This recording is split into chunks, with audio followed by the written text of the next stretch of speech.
Lucio Fulci didn't make easy horror films. He made films that were harsh, messy, and often unsettling in ways that didn't offer much relief. Where other directors built toward payoff or resolution, Fulci tended to stay with discomfort. His camera rarely looked away. Violence wasn't just part of the story. It was something he lingered on, sometimes to the point of feeling deliberately unpleasant. His work is divisive. The violence is graphic. The narratives can feel disjointed, and the internal logic often slips away entirely. But beneath that surface is a filmmaker fixated on death, corruption, and the idea that reality itself is fragile. Even when his films don't fully hold together, they feel personal, stubborn, and unmistakable. This is a look at 10 essential Lucio Fulci films. Uneven, extreme, and unlike much of what came before or after. The Psychic, 1977. A woman plagued by psychic visions witnesses a murder that may not have happened yet, or may have already occurred. While renovating a rural estate with her husband, she discovers a sealed wall identical to one from her visions. Behind it lies a skeleton, forcing her to question whether her premonitions are warnings or inevitabilities. Lucio Fulci approaches the material with restraint, focusing on tension rather than violence. Jennifer O'Neill delivers a controlled, emotionally grounded performance as the visions intensify. Gabriele Ferzetti plays her husband with subtle ambiguity, never fully reassuring. The film's structure folds time in on itself, deliberately disorienting the viewer. Instead of gore, Fulci builds dread through editing and sound. Psychic episodes arrive as fragments, symbols, flashes, half-formed meanings. Each discovery complicates the mystery rather than solving it. The quiet Italian countryside contrasts sharply with the growing sense of paranoia. The Psychic is one of Fulci's most disciplined films. It's quiet, cerebral, and carefully constructed, leading to a conclusion that recontextualizes everything that came before. Don't Torture a Duckling, 1972. A series of murders targeting young boys shakes a remote southern Italian village. Fear spreads quickly, and suspicion falls on outsiders and easy targets. As the investigation continues, it exposes superstition, repression, and a willingness to commit violence in the name of morality. Lucio Fulci directs one of his most restrained and socially aware films. Barbara Boucher brings defiance and vulnerability to a role defined by judgment, while Tomas Milian plays a journalist trying to cut through rumor and hysteria. The village feels claustrophobic. Everyone knows everyone, and secrets fester in plain sight. The film's most disturbing moments aren't graphic, but prolonged and cruel. A sustained, chain-whipping scene is difficult to watch because of its emotional brutality, not gore. The sunlit countryside is photographed beautifully, creating a sharp contrast with the violence beneath the surface. Riz Ortolani's score balances innocence with unease. Don't Torture a Duckling is Fulci at his most mature. It's a giallo that replaces spectacle with condemnation, exposing the horrors people justify when they believe they're righteous.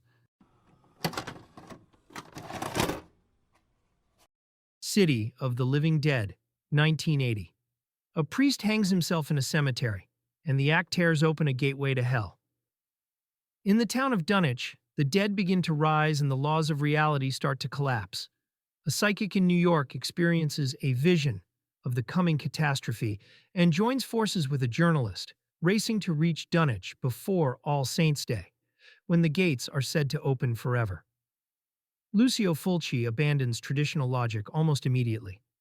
Christopher George and Katrina McCall play their roles with calm seriousness, grounding the film even as it slips into surreal territory. Performances feel distant and restrained, which only adds to the sense that the world is coming undone. The violence is infamous and deliberately unpleasant. A woman expels her internal organs. A drill press becomes an execution device. Maggots rain from the sky in grotesque excess. Gianetto de Rossi's effects are tactile and lingering, designed to provoke physical discomfort. Fabio Frizzi's score alternates between mournful melodies and abrasive stings, reinforcing the film's unstable tone. City of the Living Dead isn't interested in explanation. It functions as pure nightmare cinema, messy, excessive, and often baffling, but deeply unsettling. One of Fulci's most uncompromising visions. The House by the Cemetery, 1981. A family moves into a decaying New England house, unaware that something ancient still lives beneath it. As the family settles in, the house reveals its history through cryptic warnings and unexplained deaths. Fulci blends Gothic horror with modern American settings, creating a space that feels familiar but deeply wrong. Katrina McCall plays the mother, while Paolo Malco portrays a scholar whose research ties directly to the house's past. Giovanni Frezza's unsettling child performance, made stranger by heavy dubbing, adds to the film's dreamlike tone. The effects are aggressive and unrelenting. Freudstein's design is grotesque, a decomposing body animated by scientific obsession. Kill scenes are extended and graphic, with Fulci lingering on injury and aftermath. Shadowy lighting, narrow spaces, and decaying interiors make the house itself feel alive. Walter Rizzati's electronic score reinforces the oppressive mood. The House by the Cemetery prioritizes atmosphere over logic. It's confusing, frustrating, and deliberately unresolved, an experience meant to disturb rather than explain. The Beyond, 1981, Lucio Fulci's masterpiece of metaphysical horror, takes us to a Louisiana hotel built over one of the seven gates of hell. When Liza inherits the Seven Doors Hotel, she unknowingly inherits a legacy of supernatural violence that blurs the lines between our world and the next. As reality begins to unravel, she discovers that sometimes the gateway to hell is a fixer-upper with really bad plumbing. What makes The Beyond unique is its dreamlike approach to horror. Fulci abandons traditional narrative logic for a series of increasingly surreal sequences where cause and effect become meaningless. The hotel exists in multiple times and spaces at once, where opening a door might lead you to a flooded basement, a Gothic library, or directly into hell itself. The film's violence is both extreme and artistic. Each death scene is choreographed like a grotesque ballet, with Fulci's infamous eye trauma fetish taken to new heights. But these aren't just shock moments. They're part of a larger tapestry where the human body itself becomes unreliable, subject to supernatural forces that treat flesh like clay. Katrina McCall brings a grounded presence to Liza, serving as our anchor in a world gone mad. Her performance helps sell the gradual dissolution of reality, as she moves from practical concerns about hotel renovation to cosmic horror about the nature of existence itself. David Warbeck's Dr. McCabe provides the voice of skeptical reason, until reason itself becomes another casualty. The real star might be the atmosphere. Fulci and cinematographer Sergio Salvati create a thick, humid mood where even daylight scenes feel somehow wrong. The hotel's architecture becomes increasingly impossible, while Fabio Frizzi's haunting score emphasizes the spiritual rot beneath the surface. The Beyond isn't interested in explaining its mysteries. Instead, it presents horror as a form of dark poetry, where logic gives way to nightmare, and even death might not be an escape from the horrors that await beyond the seven doors. Zombie, 1979. Lucio Fulci's Zombie, released as Zombie 2 in Italy to capitalize on Dawn of the Dead, is Italian gore cinema at its most uncompromising. A woman searches for her missing father on a Caribbean island and discovers it's overrun by the walking dead. Not Romero's social commentary zombies, but rotting corpses driven by pure hunger. What follows is relentless, graphic horror, where Fulci's camera lingers on decomposition, violence, and the breakdown of flesh. The film's most infamous sequence remains the splinter through the eyeball scene, excruciating, prolonged, and shot with medical precision that makes it genuinely difficult to watch. It's exploitation filmmaking that pushes past entertainment into something more punishing and visceral. The zombie makeup effects by Giannetto de Rossi are spectacularly grotesque. Worm-eaten corpses with exposed bone and rotting flesh that look genuinely decomposed. The underwater zombie versus shark sequence is practical effects madness. A real shark fighting a stuntman in zombie makeup that's as bizarre as it is impressively achieved. Fabio Frizzi's score adds dreamlike atmosphere that contrasts with the graphic violence. Tisa Farrow and Ian McCulloch play the investigators with appropriate seriousness, providing human anchor amid the carnage. Richard Johnson brings Shakespearean gravitas as the Doctor fighting a losing battle against the outbreak. The tropical setting provides beautiful locations that Fulci fills with decay and horror. Zombie represents Italian horror's willingness to prioritize visceral impact over narrative coherence, creating an experience that assaults rather than entertains. It's Fulci's most famous work outside the Beyond, a film that proved gore could be both art and endurance test. The New York Ripper, 1982. A serial killer stalks Manhattan, calling police in a bizarre Donald Duck voice while targeting women with blade violence. Lucio Fulci's nasty Giallo follows a detective through early 80s. New York's seedier corners, live peep shows, underground clubs, spaces where exploitation and violence feel interchangeable. Jack Headley's burnt-out detective navigates increasingly disturbing case connections to the underground scene and a damaged psyche. The killer's duck voice should be ridiculous, but somehow makes everything more unsettling, suggesting psychological damage so severe it's manifested this vocal tic. The practical gore effects are characteristically Fulci, unflinching, explicit, designed to provoke. The blade violence is staged with clinical precision that makes it more disturbing than stylized slasher sequences. Francesco De Masi's sleazy jazz score provides perfect atmosphere for the Times Square setting.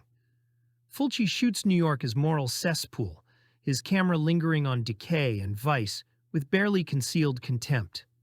The porn theaters, peep shows, and massage parlors aren't just setting but indictment of urban moral collapse. The climax reveals the killer's identity and motivation rooted in childhood trauma and obsession that doesn't mitigate the preceding exploitation. The New York Ripper remains one of Fulci's most controversial films, accused of profound misogyny even by Giallo standards. It's genuinely unpleasant viewing, representing Italian horror at its most transgressive and least concerned with likability. A film that pushes boundaries specifically to provoke reaction. Manhattan Baby, 1982. While exploring an Egyptian tomb, an archaeologist triggers an ancient curse by entering a forbidden chamber. His daughter later receives a mysterious amulet, binding her to forces she can't understand. Once back in Manhattan, reality begins to fracture. Spaces distort, creatures appear without explanation, and the child becomes the conduit for something ancient and hostile. Fulci attempts to merge Egyptian mythology with urban horror, resulting in his most fragmented narrative. Christopher Connolly and Laura Lenzi play the parents with visible confusion, mirroring the film's lack of coherence. Performances feel distant, as if logic no longer applies. The effects are uneven but occasionally striking. Optical tricks and practical effects suggest collapsing dimensions, even when the budget can't fully support the ideas. A vicious bird attack stands out as one of the film's most effective moments. Egyptian mythology functions more as visual texture than narrative foundation. Fabio Frizzi's score does much of the atmospheric heavy lifting. Manhattan Baby feels less like a story and more like a series of unsettling images. Ambitious, confusing, and frustrating, yet undeniably strange. Aenigma, 1987. At an exclusive girls' school in Boston, a shy student named Kathy becomes the target of cruel bullying that ends in tragedy. But her story doesn't end there. Left comatose in a hospital, Kathy's mind reaches out for revenge, channeling her rage through a new student who suddenly arrives on campus. What follows is a series of bizarre and gruesome deaths, each one stranger than the last. Directed by Italian horror master Lucio Fulci, Aenigma blends supernatural revenge with surreal imagery. The cast includes Lara Lamberti as Ava, the unsuspecting conduit for Kathy's spirit, while Jared Martin brings authority as the Doctor trying to unravel the mystery. Their performances anchor the film's wild mix of Gothic atmosphere and exploitation shocks. The deaths are the film's calling card. Victims suffocated by snails, attacked by visions, and destroyed in ways that feel like waking nightmares.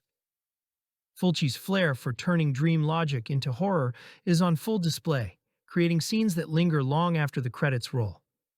What makes Enigma stand out is its attempt to fuse Italian horror excess with American-style settings. While sometimes uneven, it captures that unmistakable Fulci energy. Stylish, gory, and tinged with the surreal. Though it never reached the notoriety of Fulci's earlier classics, Enigma has gained cult appreciation as a late-era gem from one of horror's most distinctive voices. It's a film that asks what happens when cruelty awakens something stronger than death, and answers with imagery only Fulci could conjure. Voices from Beyond, 1991. Lucio Fulci's Voices from Beyond finds the Italian horror maestro in more restrained mode, crafting a supernatural mystery about a wealthy patriarch who dies under suspicious circumstances. From beyond death, his spirit reaches out to his daughter through visions and whispers, guiding her investigation into his demise. As she digs deeper, she uncovers family secrets, corporate conspiracy, and evidence suggesting everyone close to him had motive for patricide.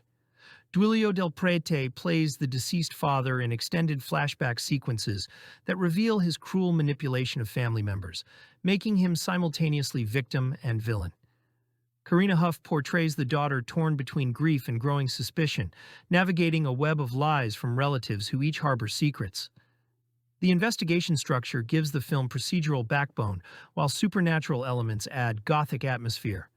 Fulci tones down his typical extreme gore in favor of psychological horror and mystery plotting, though his fascination with death and decay still manifests in morgue sequences and decomposition imagery.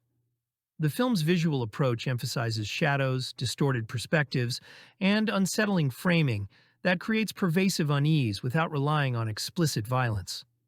The supernatural communication between father and daughter provides the film's most effective moments, his ghostly guidance leading her toward truth while protecting her from those who'd silence her. The climax delivers both mystery resolution and supernatural payoff, revealing the extent of the conspiracy while allowing the spirit's vengeance. Voices from Beyond represents Fulci working in more accessible register, proving he could craft suspenseful mystery thrillers without abandoning his Gothic sensibilities. It's a minor work in his filmography, but demonstrates range beyond the extreme horror that made him infamous. If you love discovering forgotten horror and cult cinema, hit that like button and subscribe for more deep dives into the films time forgot. Thanks for watching, and remember, always be kind and rewind, because every movie is someone's favorite.